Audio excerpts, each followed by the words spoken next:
Welcome to rSlash Am I the Butthole, where OP's wife locks their drunk child out of the house overnight. Am I the butthole for freaking out when my wife locked our son out of the house at night after he drank alcohol? I'm a 39-year-old man, and I have a 16-year-old son with my 40-year-old wife. This incident happened a few days ago, and she's still mad at me. I was on a work trip, so my wife was at home with our son. When I got back, I found out that he had been hanging out with his friends. They convinced him to drink beer, and he got a little drunk. I'm not saying what he did was right, but him and I had a talk about it, and it's fine. The problem is that when he came home and my wife found out, she was furious and kicked him out and refused to let him back in until the morning. He was begging her to let him in, but she wouldn't. When I found out, I was furious. Regardless of what he did, she made a slightly drunk teenager stay outside by himself at night. Something very bad could have happened to him. We had a huge argument over it. I asked her how the hell she thought that was okay, and she just kept saying that it's our son's fault for drinking alcohol. My wife isn't really talking to me now, and my son isn't talking to his mom. I feel like I'm in the right, but maybe I'm not. Am I the butthole?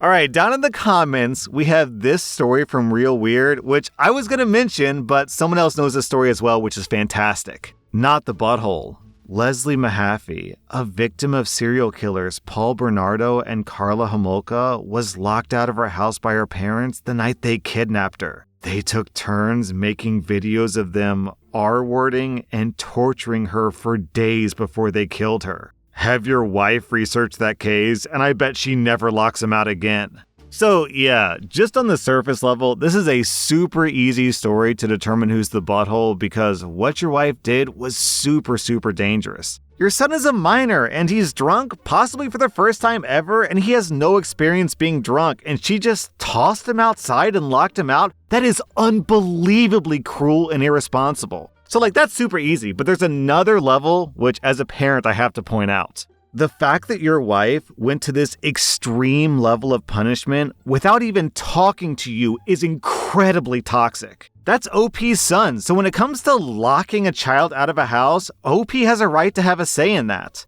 And the fact that the wife did this without talking to you and then gets mad at you and she's not talking to you about this for days, this is actually a really bad red flag, a super bad red flag. I mean, I get that you have to punish him somehow. Actions have consequences, and you can't allow a 16-year-old boy to be drinking alcohol.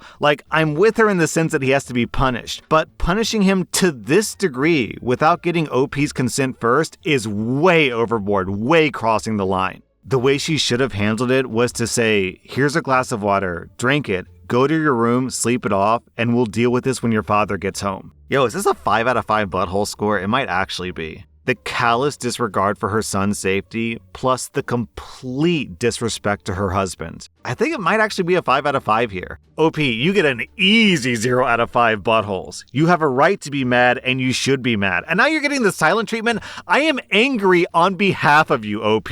Your wife did you dirty here. Am I the butthole for not giving my sister the wedding gift she wanted because of how she treated my girlfriend? My girlfriend Naomi and I have been together for over a decade. My younger sister, Sarah, and my girlfriend have never been super close, but they're friendly when we get together. Or I guess they were. When Sarah was in high school, Naomi helped her out with some personal things. Sarah got married a few days ago. When Sarah announced her engagement to the family, she asked Naomi to be a bridesmaid, which surprised us a little, but Naomi was very excited because she had never gotten to do it before, and she probably wouldn't have the chance. I want to be clear, there was no suggestion from either of us that Sarah should ask her. Sarah asked Naomi about 2 seconds after she told us she was engaged. Sarah said that she was so grateful to Naomi for the help when she was younger, and Naomi was very touched. A few weeks later, Sarah sent out invitations for her bridesmaid's proposal lunch, but Naomi wasn't invited. Sarah never said anything to either of our faces, but clearly she had changed her mind about Naomi being a bridesmaid. Naomi was hurt, but she said that she understood because she had never expected to be asked anyways. That would have been fine, but then a few months later, Sarah asked Naomi to go to the bachelorette party and also come get ready the day of the wedding with her friends and bridesmaids. The same thing happened. Naomi said yes and even helped her with scheduling. A month and a half before the wedding, I'm talking to my mom on the phone, and she mentions that Sarah's at her bachelorette party, but there's no mention of it to Naomi. Now, at this point, I'm kind of pissed because Naomi was clearly very hurt at the 2 invites and then being sort of ghosted. A week before the wedding, Naomi texted Sarah and asked her about getting ready with hair and makeup. Sarah responded, acting confused, and basically told her nicely to just come with me. At that point, I was really pissed. Sarah wanted this really expensive baking mixer thing for a long time, and I got it for her wedding gift. My mom had ruined the surprise, so Sarah was expecting it. But after everything with Naomi, I felt like being petty, so I cut my sister a check instead and returned the mixer. A few days after the wedding, Sarah texted me saying, "I don't know how to ask this, but what happened to the mixer?" And I responded, "I don't know how to ask this, but what happened to treating my girlfriend like a freaking human being?" Now, my brother and my new brother-in-law and my mom are all texting me saying WTF, that I ruined her happy time. Naomi, for her part, says that I probably shouldn't have done that, but she feels a little vindicated. And then OP posted an update. So I talked to Sarah and things got even more confusing. Sarah said that when she asked Naomi to be a bridesmaid, she meant an honorary bridesmaid. Sarah then said that for the bachelorette party, Naomi had told her that she works most weekends, so she didn't think that Naomi would be able to attend and she was just helping her plan. Naomi said that she asked Sarah for dates so that she could take those days off work. Naomi is a very non-confrontational person, and she asked me not to bring up the bridesmaid or the bachelorette things because she didn't want to feel like she was pushing in at the time, which is why I didn't. As for the makeup thing, my sister said that Naomi had told her that she would do her own hair, so she didn't see a reason for her to come to get ready with the rest of them. My sister is still pissed at me and says that I ruined her honeymoon period, along with some other really awful stuff, so I just hung up on her. She also said that not giving the mixer was rude to her and her husband, which is hilarious because my brother-in-law probably can't figure out how to turn on the oven without neon flashing signs. OP, I'm definitely giving you 0 out of 5 buttholes because you're sticking up for your girlfriend, which is admirable. However, I think I might also want to give the sister 0 out of 5 buttholes. Hear me out, because I don't think she's malicious. I think she's just clueless. You know, all the reasons she gave, they were dumb reasons, but I don't think she was being petty or rude. I think she's just kind of clueless. Like, I think your sister is, I don't know, an airhead, dumb, socially awkward. So in her eyes, everything is just totally fine and normal. And then out of the blue, her brother calls her up and he's all upset at her. And so I can understand her being kind of upset about that. I don't know. Am I going too easy on her? I'm not really reading malice out of her intentions. I'm just reading stupidity. Okay, how about this? The sister deserves either 1.5 out of 5 buttholes or 2.5 out of 5 morons. I will say though, my wife has pointed out to me that I am completely clueless when it comes to mean girl behavior, so it's very possible that this is classic mean girl behavior and I'm just not picking up on it because I'm naive and dumb. Maybe I deserve 2 out of 5 morons. I don't know. You guys tell me in the comments what's going on here because I genuinely can't tell if Sarah is stupid or mean.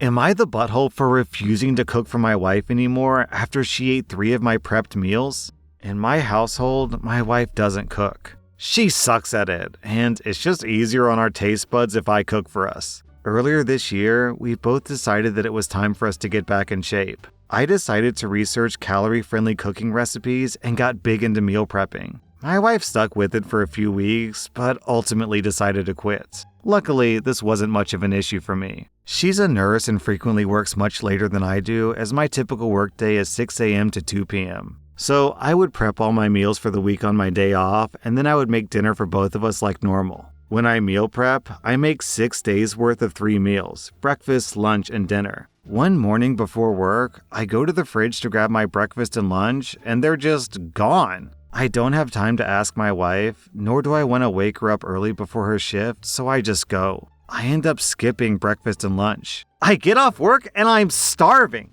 I decide when I get home that I'm just going to eat dinner early, and when I go to look for my dinner that night, it's not there. This is what set me off. When my wife got home, I asked her what was up, and she admitted to eating the meals. I told her that I had portioned out food for an entire day, and she ate all of it in a single night. She said that it was my fault that I didn't make anything for her and our kid to eat, and I just left the meal prep things so they ate those instead. We got into a heated argument, and she told me that I was being selfish. So I decided that if I'm being selfish for expecting her to feed herself for one night, then I just won't cook anymore because that's not what a selfish person would do. For the past week, I've made my meal prep meals and stored them at work and let her figure out what she wants to do for dinner by herself. Of course, I still cook for our kid, but I only cook a portion small enough for him to eat by himself. I told her that I would keep this up and she could learn to cook for herself if she's not happy with it. She told me that she's too tired when she comes home from work to cook and that I'm being incredibly petty. I think that I'm justified, and I'm just pushing her to learn a life skill that she should have by now. Am I the butthole? OP, your wife is being extremely selfish and toxic. You know, if she's gonna eat your stuff, she could have at least sent you a text and been like, "Hey, sweetie, I was really hungry, I grabbed your food, but I ordered you something to replace it." Or like, the fact that she's getting upset at you because you're not cooking, she can eat. She can make herself cereal. It's not like the options are either you cook or she starves. The options are either you cook or she has a slightly less tasty meal because she's not a good cook. I agree with the top post from Bring Me Info who says, not the butthole. When a man does what your wife is doing, we call it weaponized incompetence. OP, I'm giving you 0 out of 5 buttholes, and I'm giving your wife 2 out of 5 buttholes. Am I the butthole for ordering a giant steak against my mother-in-law's will, actually eating it, and refusing to cover the entire bill? This is ridiculous, and I can't believe that I have to ask if I'm a butthole, but here we go. I'm a 27-year-old woman, and I've been together with my husband, Nate, for over 10 years, married for 4. I don't have the best relationship with my mother-in-law, as she always seems to police what I eat. Everyone in my family has a fast metabolism. I also work with horses, so due to this, I burn a lot of calories. I'm talking like 2,500 to 3,000 calories a day. I usually have rather large meals to get the energy back, and I still remain skinny. Now to the event. My in-laws invited me and Nate for dinner last Friday. I was very busy that day, and I hadn't eaten since like 6 or 7 a.m. And I also didn't have a chance to have a snack before heading to the restaurant, so I was starving. I usually have something to eat before seeing my mother-in-law to avoid her comments. Due to this, I ordered a large steak at the restaurant, which was meant for 2 people. It also came with prawns, bacon, and 2 sides. Please note that this was not the most expensive item on the menu, as some of my in-laws had significantly pricier dishes and we were all splitting the bill anyways. My mother-in-law started making comments about how I shouldn't be ordering what I can't eat since even her husband wouldn't be able to finish that dish, let alone someone of my size. I smiled and said that I haven't eaten since early morning and I'm starving. And besides, if I don't finish the steak, I'll just take the leftovers home. I easily finished the steak and I was waiting for my dessert when my mother-in-law flipped. She said that I'm attention-seeking and I was putting on a show, and also that I made my father-in-law and brother-in-law feel uneasy and that a woman shouldn't eat that much, that it's unhealthy and that something is wrong with me. She then demanded that me and Nate cover the entire bill as she wasn't planning on such a big expenditure. I said that we are absolutely not covering the entire bill since it was meant to be split equally. And I reminded her of the dishes she ordered that were significantly more expensive compared to my steak, including her starter. As a result, I was called a butthole who ruined the family dinner. Nate is on my side, but most of my in-laws are making very passive-aggressive posts on social media about it and keep sending me different articles of what might cause excessive eating. Okay, OP, I gotta take issue with this last paragraph. You said Nate is on my side, and okay, I guess after the fact he says he's on your side, but I actually don't think that he is. If my mother constantly shamed my wife every single time that she came over, then my mom would just never come over again. Simple as that. Your husband can't just go to dinner, watch as his mother dumps on you the entire time and criticizes you, and then afterwards be like, I'm on your side, sweetie. Your husband needs to stand up for you and put his mother in her place. So outside of that, obviously I'm on your side, OP. This is literally just a matter of physics. This has nothing to do with what women should eat or what they shouldn't eat. This is just, if you're burning 3,000 calories a day, then you have to eat 3,000 calories a day or eventually you'll die. I remember back when Michael Phelps was winning all those gold medals, these articles came out about how he was eating like 10,000 to 12,000 calories a day because he was burning 10 to 12,000 calories a day. So he just literally had to eat that much. And yeah, a normal person isn't supposed to eat like 10 meals a day, but if you're burning that much, what other choice do you have? OP, you get 0 out of 5 buttholes. I'm giving both your husband and your mother-in-law 1.5 out of 5 buttholes. That was r/. Am I the Butthole? And if you like this content, check out my podcast where I publish the exact same episodes. Also, hit that subscribe button because I put out new Reddit videos every single day.